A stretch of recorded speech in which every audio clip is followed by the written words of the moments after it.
To perspective, I have two ladies with me in studio. I have Dr. Agnes Meroka, who is a senior lecturer, School of Law, the University of Nairobi, accompanied by Wamboi Researcher, who is into matters of research to just let us know what we can do then to change this perspective. Good morning, ladies, and thank you for your time. Karibuni sana. Now, starting off with that issue, matters of, capital, access to capital for women. From where you sit, Dr. Agnes Meroka, tell us how far back or what the impact in it. We say women are very enterprising. That's why we have the term wanjiko, even when you're talking about matters of economics. But now issues of capital and MSMEs, especially women. How do we address this?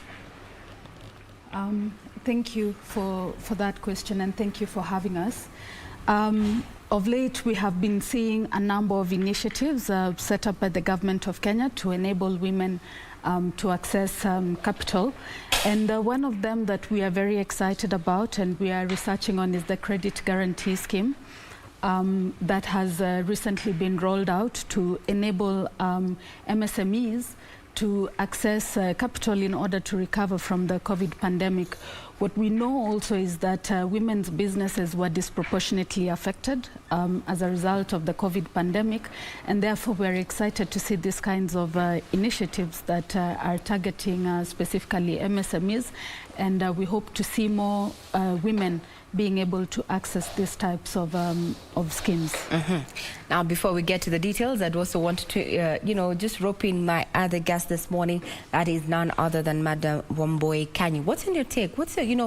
What would you say, or rather, what is your take in regard to the issue of access to capital for women in business, especially with the MSMEs? Okay, thank you very much. Good morning, viewers.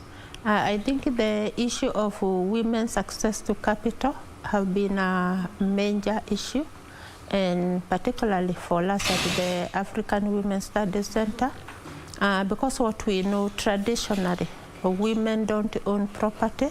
They only have, if anything, access rights.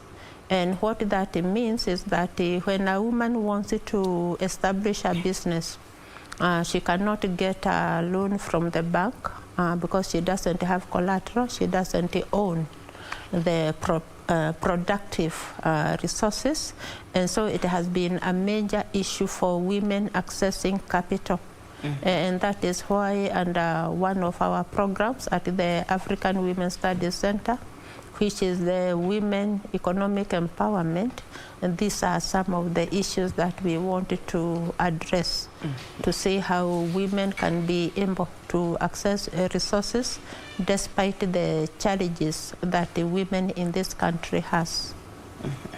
Very well said. Now that's said and done, issues of how different is a credit guarantee scheme, because we have seen over the years governments, not just this, rolling out initiative to support women and youth, to just empower them. But now how different is the credit guarantee scheme? The credit guarantee scheme actually may be viewed as an affirmative action fund, because what it does is to provide a sort of an insurance that enables businesses to actually borrow money through we now have 7 lenders who've been approved to roll out the scheme. And what it is it allows actually borrowers to approach these institutions. There are 7 of them. I think ABSA is one, KCB is one. So it is the mainstream banks that borrowers would be going to, and the rate would actually be a 1-digit %. So the lending rate is actually very favorable. It is low, and it is an insurance that gives lenders the confidence to actually loan out money, knowing that in case of any default, that government will step in to fill that gap. So it actually boosts confidence. But on the other hand, there's also a push to ensure that borrowers are actually meeting the criteria to access the scheme. So they need to be on top of their tax obligations, and their businesses have to be registered properly, and not having defaulted, have a good credit record. So for us at the Women's Economic Empowerment Hub at the University of Nairobi, what we are trying to do is to empower women to be able to access that scheme, because I think, as my colleague Wamboi has said, women traditionally have not fit that criteria. They have not been at that level where, you know, they have a good credit record, that they are paying their taxes on time, and therefore that might limit them from actually accessing the scheme. What we are trying to do is therefore to empower them so that they benefit, because the terms are actually very favorable. It is a 1 digit lending rate, so it is below the market rate, but then they access them through the, you know, the mainstream, yes, the commercial banks.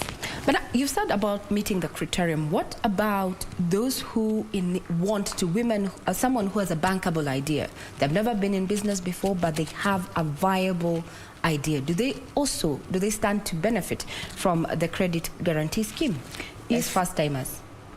If their businesses are registered and they actually fit the criteria, then they probably can access. But as we said, this is a scheme that is aiming to help businesses improve, get out of the COVID. You know, it's a you know. So it's not for startups. It targets people who have already have established themselves.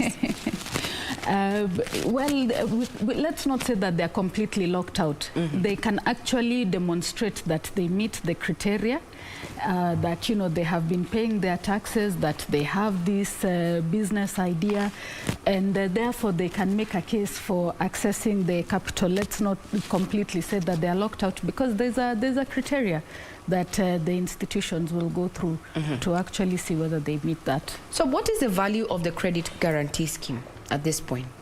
Do you have the figures? Yes, we do. We have, it is at 3 billion Kenya shillings, and it has already started being rolled out. And we actually have until 2022, so it's not, it's actually a temporary scheme. So if you see the amount of money vis-a-vis the time during which it will be rolled out, you see that there's going to be quite a lot of benefit, because that amount of money is to be rolled out within the 2-year period until 2022. Now, Madam Wamboi, from where you sit in as far as research is concerned, with this rollout of this credit guarantee scheme, what would be the likely, you know, impact, other than just, we know it's temporary after COVID, post-COVID, what impact will it have post-COVID for women in business? I think it is very important in the sense that during this COVID period, particularly women have suffered a lot economically, in the sense that most of the businesses which have even maybe completely come to a standstill are those which are run by women. Women are mostly involved in the service industries and as we said earlier, in the informal sector. And these are the areas that have been most affected.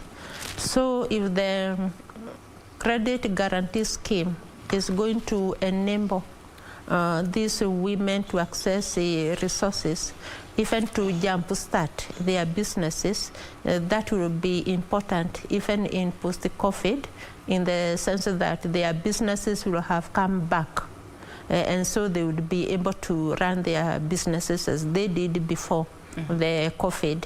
And so that is why we think that the CGS, that is the credit guarantee scheme, is important for women's businesses. Yes.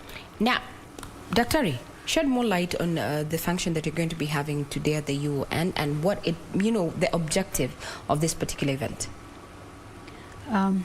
Yes, thank you. So today at the University of Nairobi, we are actually hosting representatives from Absa Bank, which is one of the institutions that is rolling out the CGS, and they will be speaking to women entrepreneurs, providing information about access to the CGS, and therefore making it more accessible. And that is what we are trying to do at the University of Nairobi, is to bring women to a space where they can actually have these types of conversations with the lenders, so that, information is power. So today is going to be a first meeting where we bring women entrepreneurs and we link them with one of the financial institutions that is rolling out the CGS. And we have a conversation about CGS. It's going to be an online meeting. And we are very excited about that and to be bringing the information closer to the women and to have them empowered. Mm-hmm. Now, I laud you for having set up that particular event, because the issue of awareness of the initiatives that are out here set to benefit, that certain demographic, women and youth. What is your take in regard to that? Have we done enough to sensitize, the public that we have this initiative out here and it targets women to this end? There's work that has been done to sensitize them, but more needs to be done. Mm-hmm. Remember, we are talking about women mashinani, and we are also talking about during the COVID pandemic and the third wave. And therefore, there are constraints as to how far we could go. Traditionally, how you will do it is to go to the women in the grassroots, the market centers and such other places where you'd find them, and actually provide this information in a very accessible format. But now we are having a situation where that is not easily happening, and we are going to digital and online spaces. So more needs to be done to create awareness. We need to start seeing perhaps advertisements, for example, about what the CGS is in media such as where we are today, the KBC. And we roll out this information. So initiatives have started, but certainly we could do more, and that could be upped up. Yes. Madam Wamboi, what is your take in regard to this issue? The issue of just creating an awareness around these initiatives. Yeah, I think as the Women Economic Empowerment Hub at the University of Nairobi, we realize the power of women passing on the knowledge to other women, and for that reason we are working with the women's organizations, particularly one of our main partners, Crown Trust, has a network called the National Women's Committee. And what this committee does, it is comprised of women's organizations. And it is because we know that the women's organizations is one of the instruments that can pass on this message to women at the grassroots. And so we are hoping that by working with the women's organizations as part of our partners, that the women at the grassroots can also get this information and also apply and benefit from it. And actually we are also pursuing, I think we have not yet achieved this, to see if the banks can also brand the CGS so that women can specifically go for this credit guarantee. So that they can benefit their businesses. So by working with the National Women's Steering Committee, which reaches many women at the grassroots, and also working with the women entrepreneurs, we are sure that the information is going to reach to many women at the grassroots. Yeah. Now, Dr. when we're starting off, you said that, this is to help those who are already in the business value chain, basically MSMEs, that's the target, weather the storm of COVID-19 disruptions. Whenever we hear credit from a commercial bank, everybody gets jitters. So the question is, what are the repayment terms? Is it going to go beyond the 2-year period where this is going to be active, or is there a way? I mean, how far does it go? How long would I be paying for this credit? You've said it's single-digit interest, but we want to know what that single digit would be. Because if you say 9 and we're doing around 13, 14, thereabout, we need the details. So how it is currently working is that the lenders, actually the financial institutions, are developing their in-house policies as to how they will do them. It will vary from institution to institution. But what we are doing at the Women's Economic Empowerment Hub is to really emphasize that the terms need to be gender friendly. So I think the financial institutions will have varying terms, and we can't give a blanket and say that you know, all of you have to have paid within this period. But the way in which it is designed is a scheme that is actually very friendly to the MSMEs and taking into account the unique circumstances of the COVID pandemic. So therefore, it is going to be one that supports, not one that, you know, comes after you and says that you defaulted and we gave you this time, and it is very strict. The paper, you know, repossession of goods and such, because it's clearly not a good time.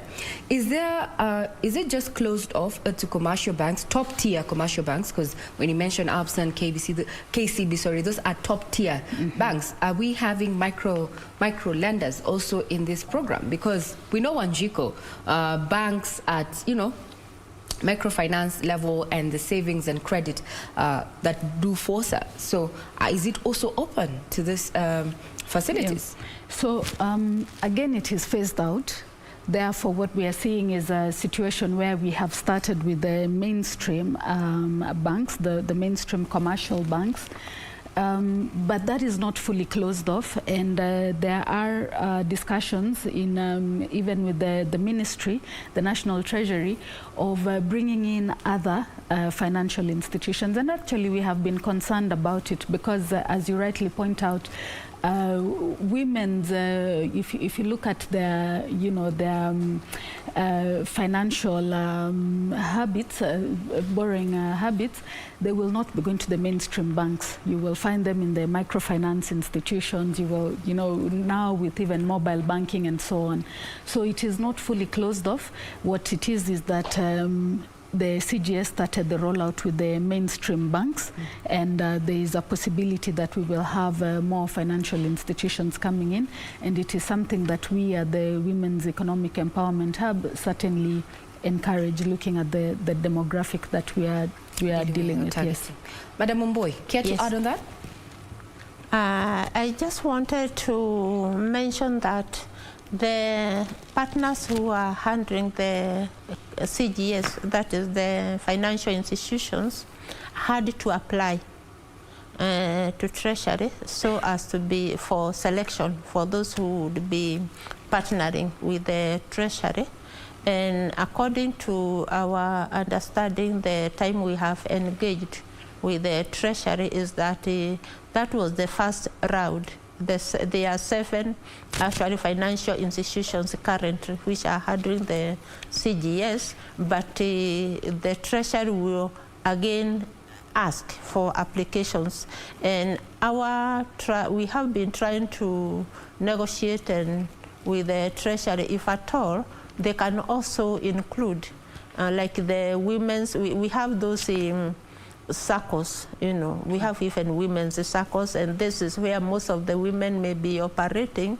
We are negotiating, but the fact is that they have to apply to be considered to handle the CGS.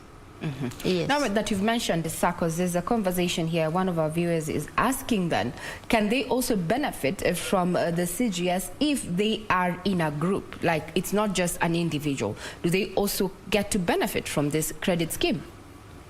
Yes, definitely. So the CGS is not closed off to, you know, single individual enterprises, but even in groups they can actually apply for the CGS, provided that they meet that criteria that is set out.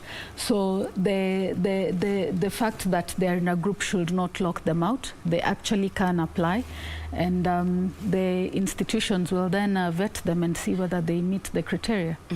Yeah. So now, as we walk up towards winding up this particular show today, someone who's watched this particular program and they want to know how they can participate in the ongoing event that is happening today, and also what they stand to benefit, what would you tell them, Dr. Let's start off with you. Yes, we are having the event. It's online, and we are starting at 10:30 a.m. this morning. So in about 1.5 hours, we are going to be having the event. And they're very welcome to join us. I don't know how we can share the... Kindly go ahead. This is a platform. At this point, that's where we know we saw this lady on TV, would want to know how do I get more details. So you can share your website, maybe a contact where people can just log in and get to know what to expect. Our website is, we have our website on the Women's Economic Empowerment Hub. And they can certainly get details from there. And as I said, it will be online, so we will share the link. We will put it up on our website, and you know, they're very welcome to join and listen in. And this will be just one conversation we are having. We are planning more conversations with to make sure that information gets out there. Mm-hmm. Yes. Now, talking about leveraging on technology owing to the COVID-19 disruptions, we've said this targets also mashinani, and we all know about, you know, the challenges there. How do you plan to go about that and reach that Wanjiko, that lady who has a bankable idea, has a business, has been struggling, and really wants to benefit from this scheme? Madam Wamboi, let's start off with you. I think that one, because of our working with the women's organizations, that might be the route that they might be able to access. But as it is today, you must be with the bank, because the credit guarantee, the Treasury is partnering with the banks. So, and obviously for you to benefit from a bank, you must be a member of that particular bank. And these we know are some of the hurdles that have been there for women, and particularly for Wajiko at the grassroots. And that is why we, as the Women's Economic Empowerment Hub, we have been trying to negotiate if maybe in the next round of selecting partners, the Treasury would take into consideration those institutions that are closer to the women. And what I mean by that is that we have even circles that are run by women, because we know women in this country had a lot of money, particularly through what has come to be referred to as stable banking. Yes. And majority of the women in Kenya, and I salute them, they are members of groups that are engaged in table banking. That is how women are feeding their families, they are educating their children, and they are developing their homes and their communities. And so it is our hope that when it comes to the next round, that the Treasury will be selecting partners. It is our hope that Treasury is going to select some of those circles that actually make resources accessible to women, because otherwise, with the major banks, we know that they can still be a barrier for women accessing. And so I think as we continue engaging with the Treasury and with the other stakeholders, we hope that there will be a way for Wajiko at the grassroots to be able to benefit from the credit guarantee scheme. Yes. Imagine my chama down there, Mashinani, getting to benefit from the credit guarantee scheme. There's so much that we can do. Now, talking about that, that is something that is in the offing, the conversations that you as stakeholders are having with Treasury, you know, in the next rollout phase, as you talk next rollout phase. But now that we're here, today we're going to be having that online event. Other than that, what else have you lined up, you know, to just continue sensitizing the women, or your primary target at this point, to the availability of this particular initiative? So we have a number actually of initiatives that that we're doing. We are working, I think, as Wamboi has said, with grassroots organizations, and making that information available to them at the grassroots using the available means that we have right now. We are doing research on the CGS and how the terms can be improved and made favorable to women, having stakeholder conversations and policy advocacy events. We are also having conversations with Treasury on how do we bring this closer to women, how do we address the gender issues around the credit guarantee scheme. So we have a number of initiatives that are currently going on that are aimed actually at making the CGS more accessible to women. We also are looking at mentoring women entrepreneurs and working with them and actually building their capacities through various other initiatives. We have a number of projects that we are running at the Women's Economic Empowerment Hub. Aside from research, for example, we are starting a project on business incubation centers in order to build the capacity of these women. I think also we have leveraged the opportunity of working in an online space. And right now, you wouldn't believe, like just a few weeks ago, we had the Women Economic Forum in partnership again with Crown Trust, and a number of, even Treasury was represented. The attendance was amazing. I mean, at some point, the site actually crashed. People, and this, you know, we haven't seen that happening. So we are actually very excited. We are seeing that even in the mashinani, women are joining on their mobile phones. They are able to get into these spaces. And also, therefore, through our website, we are sending messages to them about what is happening. So there's quite a lot that that we are doing in addition to the research work, that research and training that we offer at the university.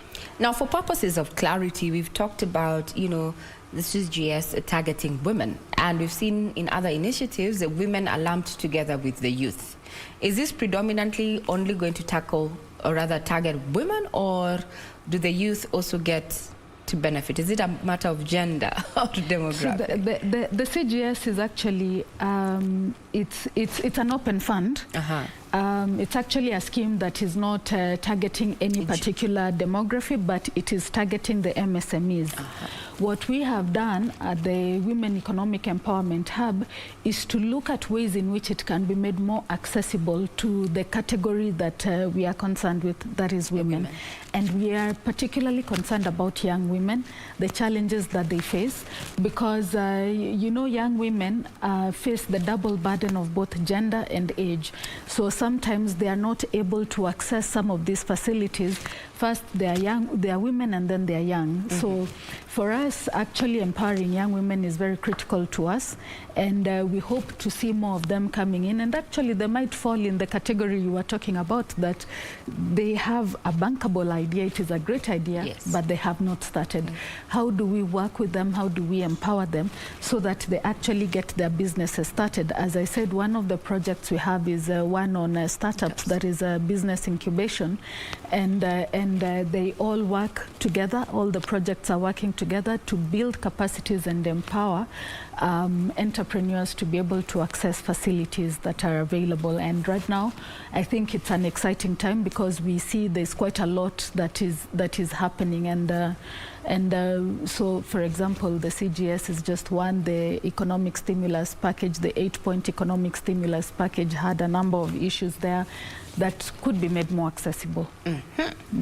Parting shot, Madam Wamboi, as it comes to a close. Okay, my parting shot actually is to congratulate the women in this country, because although we have many challenges, and these are some of the challenges that is the hub, we are trying to see how we can address them, including the child care, which we have not mentioned, and which impedes many women from taking part in the labor force or in the economy, because they are the backbone. Despite the challenges, women are the backbone of the economy in this country, and it is our hope that what we are doing at the hub is also going to enable women at least just to make some progress towards women's economic empowerment, and we are able to contribute towards the poverty reduction, because it is a concern for many of us. And we know that in Kenya, poverty takes the face of a woman. We keep talking about the feminization of poverty, and that is why we have a major concern in women's economic empowerment that we can transform this country and make our lives and that of our children better, because women are also the major ones who contribute to the sources of livelihood for their families and their communities. So we hope that we are able to transform the lives of the Kenyan citizens through the women. Indeed. Thank you. Very well said. Those are the words of one of my guests this morning. That is Mary Wamboi Kanyi, accompanied by Dr. Agnes Meroka. Women in business. Well, there's going to be an event at the University of Nairobi. You need to find your way there if you have a bankable idea, or if you have a business that has been struggling and you need to keep it afloat. We shift gears and now we'll be talking about matters of oil and gas. Do not go away. We'll be right back.